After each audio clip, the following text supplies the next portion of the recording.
Fala galerinha, tudo bem com vocês? Professor Matheus aqui para mais uma aula e hoje nós vamos continuar vendo os estudos de função. Hoje, particularmente, nós vamos aprender a função do segundo grau. A gente vai ver a sua definição, os seus conceitos, o estudo do gráfico, enfim, vamos ver tudo que tem a ver com a função do segundo grau. Beleza? Então, não sai daí, pegue seus materiais, faça umas anotações que é muito importante. E agora vai começar a explicação, agora na tela. Então vamos lá, galera, função do segundo grau. Segura aí, preste atenção que agora vai começar a nossa aulinha. Então vamos lá. Vamos ver primeiro a definição de função do segundo grau, tudo bem? Então, uma função que é definida dos reais para os reais, tá?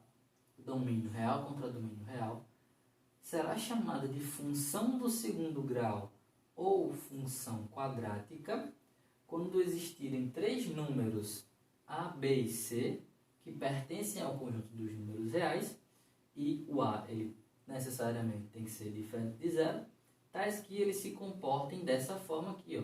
O f de x é igual a ax ao quadrado mais bx mais c para todo x pertencente aos reais. Então vamos lá, galera. Uma função do segundo grau também pode ser chamada de função quadrática, certo? Quando existir três números a, b e c. Então lembrem, pessoal, que a, b e c são números. Nunca esqueçam disso. A, b e c são números. A única letrinha que vai ter na minha função, certo? Quando tiver valores, é o meu x, é a minha variável. Belezinha? Então lembra sempre disso. A, b e c são números. O a necessariamente tem que ser diferente de zero. Por quê? Porque se o a for zero, o que é que vai acontecer? Eu vou ter 0 vezes x ao quadrado. 0 vezes x ao quadrado dá quem? Dá zero. Isso aqui iria sumir. Ia ficar só o bx mais c. E bx mais c é um tipo de função do primeiro grau. Não seria uma função do primeiro grau. Porque lembrando, né, o que determina o grau de uma função é o maior expoente das minha variável. Minha variável é quem? É o x. O maior expoente dela é quem? É 2. Portanto, ela é uma função do segundo grau. Beleza? Então, tá aí a minha definição, certo? De função do segundo grau. Lembrem da lei de formação padrão, que é essa aqui. F de x igual a ax ao quadrado mais bx mais c. Lembrando sempre, tá? Que o a é o valor que acompanha o x ao quadrado, o b é o valor que acompanha o x e o c é o meu termo independente. Ele é independente de x, ele vem sozinho, abandonado. Beleza? Então, tá aí a nossa definição da função do segundo grau. Então veja, agora a gente vai observar o gráfico da função. Como é que se comporta o gráfico de uma função do segundo grau? O gráfico de uma função do segundo grau, pessoal, ele é uma curva, tudo bem? E essa curva, ela é denominada de parábola, beleza? Então é uma curva e o nome dela é parábola. A concavidade da parábola, tá? Vai sempre depender do valor do coeficiente A. Professor, o que diabo é concavidade? Concavidade é essa aqui, ó, essa boquinha dela, tá vendo a boquinha dela aqui? Isso aqui é a concavidade dela, aqui, ó. Concavidade, concavidade. E como aqui está falando, né? A concavidade da parábola vai depender sempre do valor de A. Assim como na função do primeiro grau, a gente viu que o valor de A, ele determina se uma função é crescente ou decrescente, não é verdade? E aqui, ó, o valor de A numa função de segundo grau, ele também vai determinar a concavidade do meu gráfico, que é a minha parábola. Se eu tiver um A positivo, certo? Ou seja, um A maior que zero, eu vou ter a concavidade voltada para cima, beleza? E se eu tiver o A negativo, eu vou ter a concavidade voltada para baixo. Para vocês pegarem isso de uma forma melhor, se o A tiver positivo, eu tenho uma carinha feliz. Se eu tiver um A negativo, eu tenho uma carinha triste. Tudo bem? Então, dessa forma, você consegue pegar bem tranquilo quando quando eu vou ter um gráfico com alguma concavidade voltada para cima e uma concavidade voltada para baixo. Então, se você vê o gráfico, vê a concavidade dela voltada para cima, com certeza o A é positivo. Se viu um gráfico, a concavidade desse gráfico é voltada para baixo, com certeza o A é negativo. Show? Então vamos lá. Agora a gente vai ver a interseção do gráfico com os eixos, né? Da mesma forma que a gente viu para a função do primeiro grau. Então veja, quando é que o gráfico ele vai interceptar o eixo x?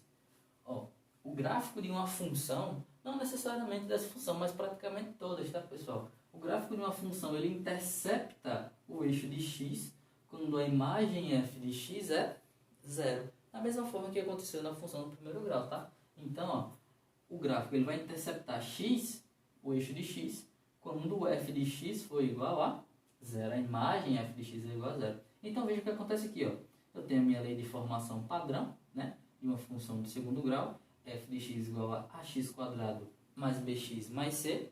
E eu estou dizendo que f de x é igual a 0, né? Que é desse caso que o gráfico intercepta o eixo de x. Então, se f de x é 0, o que é que eu vou ter? Eu vou ter ax² mais bx mais c igual a 0. E isso aqui, pessoal, a gente já estudou. É uma equação do segundo grau, não é verdade? E uma equação do segundo grau, a gente viu que ela tem duas raízes. Na maioria das vezes ela tem duas raízes. Ela pode ter nenhuma, pode ter duas iguais, né? Que no caso vai ser só uma, e duas diferentes, né? Isso vai depender de quem? Do valor do discriminante, que é o meu delta. A gente já vai chegar nessa parte daqui. O discriminante, o delta, ele ajuda a nos ajuda a observar de como é que vai funcionar o gráfico numa função de segundo grau. A gente chega já lá. Então veja, a gente chegou aqui numa equação do segundo grau, na verdade, quando o f de x foi igual a 0. Então, como é uma equação do segundo grau, a gente só pode encontrar as raízes de uma equação do segundo grau dessa forma, né? Que é a forma mais tranquila. Eu também passei para vocês a relação de Girard, mas sempre eu passei para vocês para focar nesse tipo de resolução, que é quem? Delta e Bhaskara, na verdade? Então, se eu tenho uma função aqui, uma equaçãozinha do primeiro grau, eu encontro as raízes dessa equação como? Delta e Bhaskara, para encontrar as raízes. Show? Aí, vamos lá. Sim, lembrando, se eu tenho duas raízes, né? Se eu tenho duas raízes, o gráfico ele toca o eixo de x duas vezes, né? Se eu tenho uma raiz, o gráfico vai tocar o eixo de x apenas uma vez. E se eu não tenho nenhuma raiz, né? A gente vai ver isso já, como eu já falei, o gráfico não vai tocar o eixo de x, mas a gente vai ver isso melhor daqui a pouquinho. Então veja, agora quando é que o gráfico, melhor dizendo, vai tocar o eixo de y? O gráfico de uma função ele intercepta y quando x é 0, também da mesma forma da função do primeiro grau. Então, quando x for 0, eu tenho certeza que o gráfico vai tocar no eixo de y, tudo bem? Então, vamos lá. Eu tenho aqui a minha lei de formação padrão, f de x igual a ax² mais bx mais c. Então, dizendo que x é 0, né? Eu tenho que o f de 0, já que eu estou substituindo x por 0, vai ser igual a vezes o 0 ao quadrado mais b vezes 0 mais c. Então, a vezes 0 ao quadrado dá 0, então some.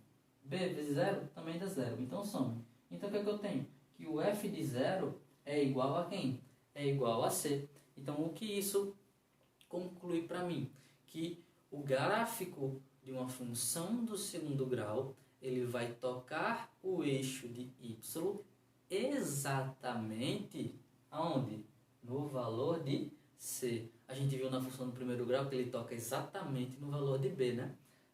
O gráfico, numa função do segundo grau, ele toca exatamente no valor de c. Tudo bem? Então, isso é uma coisa muito importante. Se você viu um gráfico, se você vê onde o gráfico toca o eixo de y, então você já sabe que aquele valor ali onde ele toca é quem? É o valor do meu czinho aqui. Show? E uma observação aqui para finalizar essa parte.